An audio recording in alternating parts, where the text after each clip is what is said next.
स्वागत है आपका मेरे यूट्यूब चैनल में। और आज हम एमटीएस का होने वाले एमटीएस का एग्जाम जो अगले मंथ होने वाला है उस पे हम आधारित वीडियो बना रहे हैं। जो एमटीएस के जीके जीएस का पोर्शन होगा, जिसमें कुछ स्टैटिक जीके, जियोग्राफी, हिस्ट्री, हम इसमें सब कवर करेंगे। तो इसका एक अच्छा खासा रोल होता है, क्योंकि इतना बड़ा सब्जेक्ट इससे पूरा पढ़ पाना इम्पॉसिबल, एक तरह से इम्पॉसिबल ही होता है। लेकिन हम इतना पढ़ के चले जो एग्जाम में आए, जो प्रीवियस से जो उसे एक बार देख लें, जो संभावना है आने की एक बार उसे देख लें हम। तो जो पहला क्वेश्चन है, स्टार्ट करते हैं यहाँ पर। पहला क्वेश्चन जो है वो निम्नलिखित में से कौन सा नृत्य राधा और कृष्ण की रासलीला विषय वस्तु पर आधारित है? जो कौन सा नृत्य है जो रासलीला विषय वस्तु पर आधारित है? तो जिसका आंसर हो जाएगा वो आपका मणिपुरी।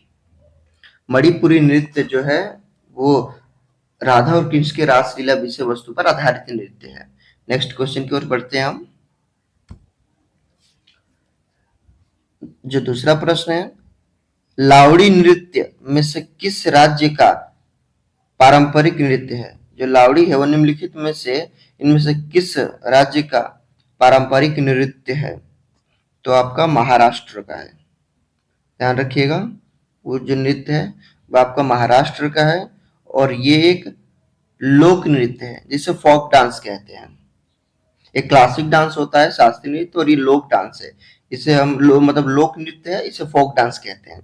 अब वहां का आप कुछ और भी ध्यान रखिएगा, ये भी इंपॉर्टेंट हो जाता है काफी। अब ध्यान रखिएगा, वहां का जो है एक है तमाशा, तमाशा, उसके बाद एक है धनगरी, धनगिरी। उसके बाद साइज थोड़ा छोटा कर लेता हूँ। हाँ, अभी ठीक है।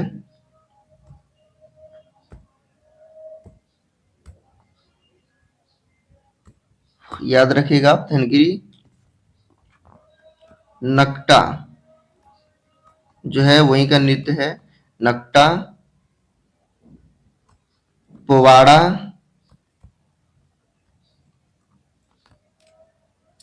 पोवाड़ा वहीं का है, आप इसे ध्यान रखिएगा। और एक आपका वहां हो जाता है गौरीचा।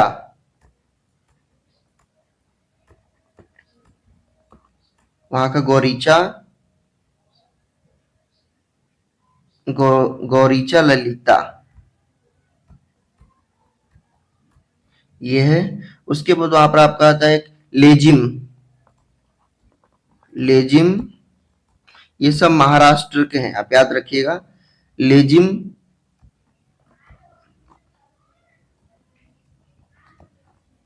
डिंडी, ये सब आप याद रखिएगा, ये महाराष्ट्र के हैं।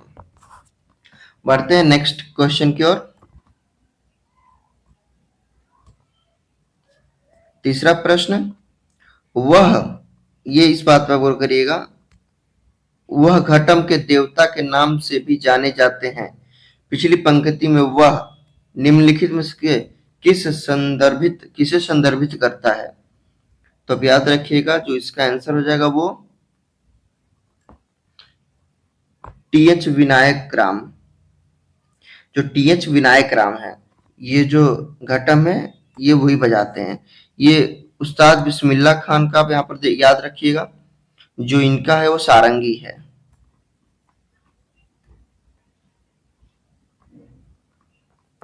सारंगी। पंडित रविशंकर का सितार, आप याद रखिएगा,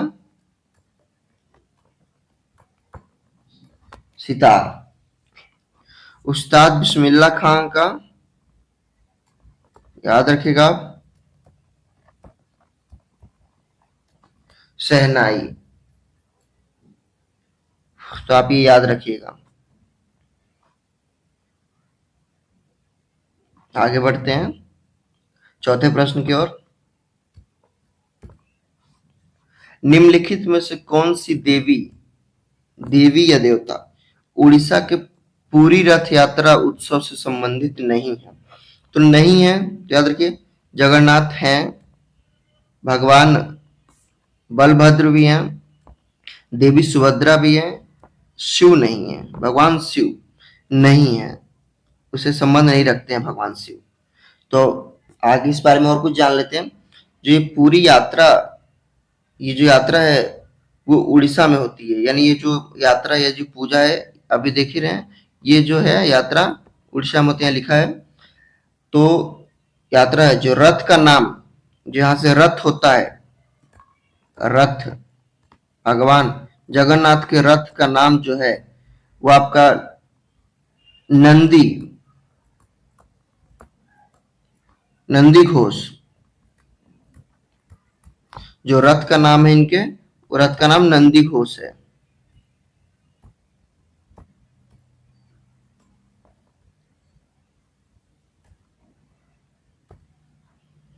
रथ का नाम इनका नंदी घोष है, याद रखिएगा। और जो ये इनकी ये बहन है, देवी सुभद्रा उनकी बहन है। और जो पूरी यात्रा है वो आपकी स्टार्ट और एंड पॉइंट भी आप ध्यान में रखिएगा।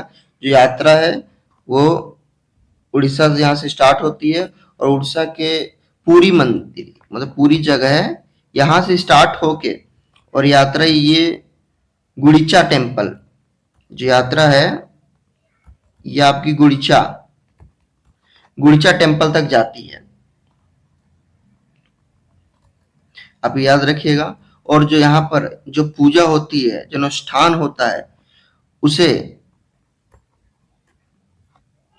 छर पहनरा, छर पहनरा कहते हैं, अब याद रखिएगा। जैसे वहां जो पूजा होती है उसे छर पहनरा कहते हैं, और जिसकी पूरी यात्रा होती है वो पूरी से लेकर गुड़िया टेम्पल तक जाती है। तो आप याद रखिएगा ये। बढ़ते हैं अगले प्रश्न की ओर। प्रश्न संख्या 5, निम्नलिखित में से कौन सा भारत का पहला मानव अंतरिक्ष उड़ान कार्यक्रम है? जो फर्स्ट अंतरिक्ष उड़ान कार्यक्रम है उसके बारे में इसमें बताना है कि जो अंतरिक्ष उड़ान का कार्यक्रम है वो कौन सा है। तो ये आपका ऑप्शन डी, गगनयान, गगनयान। और इसमें चार, इसमें कितने लोग जाएंगे? इसमें 4 लोग जाएंगे, याद रखिएगा, इसमें 4 लोग जाएंगे। और कौन कौन से? तो पहले हैं जो प्रशांत नायर, प्रशांत नायर। दूसरे अजीत, अजीत कृष्णन, अजीत कृष्णन। तीसरे अंगद प्रताप। चौथे व्यक्ति जो है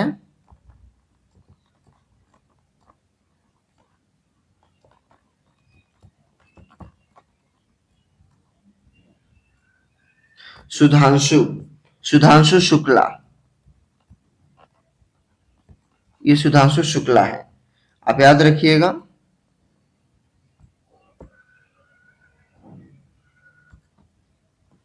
इसमें 4 व्यक्ति जाएंगे।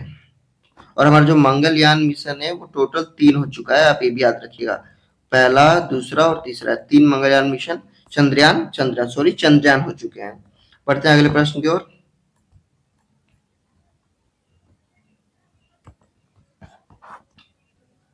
तो ये जो छठा प्रश्न है, भारत में प्रो कबड्डी लीग, भारत में प्रो कबड्डी लीग की स्थापना किस वर्ष हुई थी? तो ये आप याद रखिएगा, जो प्रो कबड्डी लीग की स्थापना है वो सर्वप्रथम 2014 में हुई थी। और जो इसका इंटरनेशनल, जो इसका इंटरनेशनल कबड्डी हेडक्वार्टर है वो जयपुर में है, जयपुर में है। जो इसका मात्र एक इंटरनेशनल कबड्डी जो कैंप है, यानी क्वार्टर, वो जयपुर में है। और जो पहली टीम मतलब इसमें जीती थी उस, वो जयपुर की ही थी, और उसका नाम था, नोट कर लीजिएगा, उसका नाम पिंक पैंथर्स, पिंक पैंथर्स उसका नाम था, अब याद रखिएगा। सबसे ज्यादा जीतने वाली टीम, जो कबड्डी में सबसे ज्यादा जीतने वाली टीम है वो पटना है। पटना। जो याद रखिएगा बिहार की राजधानी है। पटना जो बिहार की राजधानी है वो सबसे ज्यादा बार जीती है, और कितनी बार? 3 बार। याद रखिएगा सबसे ज्यादा 3 बार वही जीती है।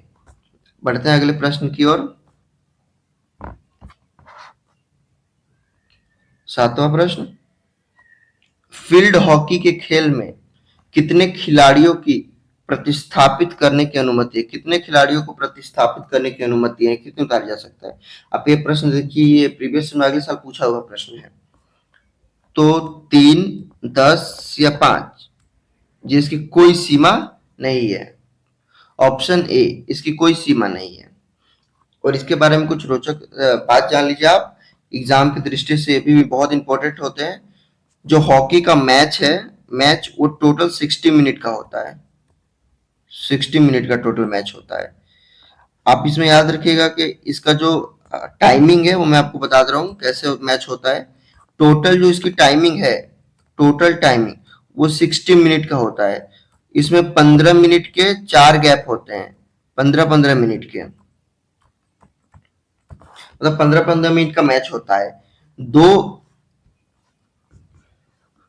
दो मैचों के बाद, अगर इसका मतलब हर मैच के बाद, यानी पहले और दूसरे मैच के बीच में 2 मिनट का गैप होता है, और तीसरे और चौथे मिनट के बीच, मतलब तीसरे और चौथे मैच के बीच में 2 मिनट का गैप होता है। दोनों में 2-2 मिनट का गैप होता है।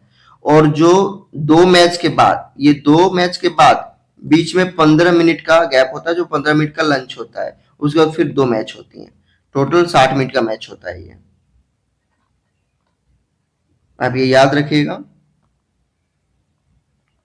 और हॉकी, जो हॉकी हॉकी स्टिक से खेली जाती है। मैं इसको पहले क्लीन कर दूं।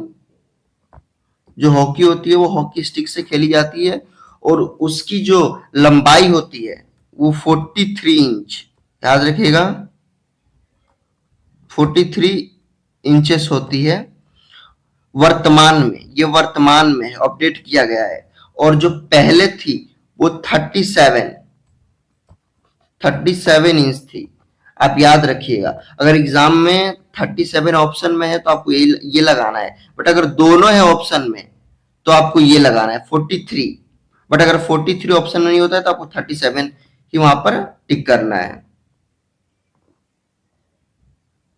आगे बढ़ते हैं अगले प्रश्न की ओर। निम्नलिखित में से एनिमल फार्म उपन्यास के लेखक कौन है? जो एनिमल फार्म के उपन्यास के लेखक हैं जॉर्ज ऑरवेल। जॉर्ज ऑरवेल हैं ये। इनकी ये बहुत मशहूर किताब है। आगे आते हैं जो थॉमस हार्डी। थॉमस हार्डी की मशहूर किताब है the return of the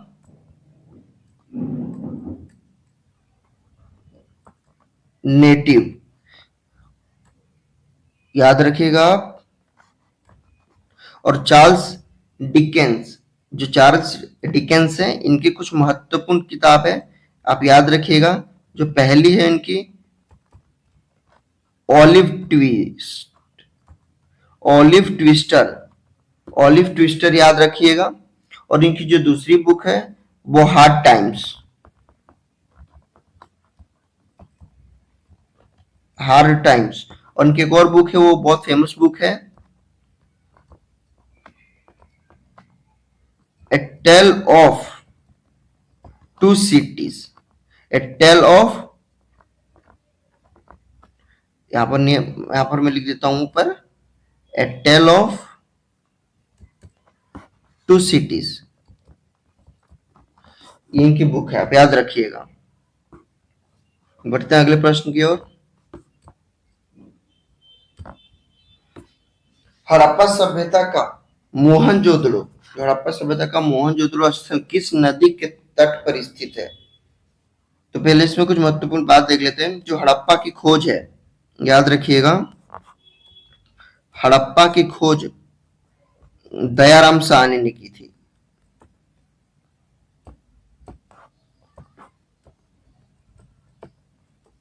Dayaram Sahni ने की थी। याद रखिएगा, इसकी खोज उन्होंने 1921 ईस्वी में की थी। और जो हड़प्पा हड़प्पा की खोज, और ये हड़प्पा स्थित कहाँ था? रावी नदी पर। याद रखिएगा, हड़प्पा सभ्यता की खोज दयाराम साहनी ने 1921 ईस्वी में की थी, और ये जो रावी नदी के तट पर था।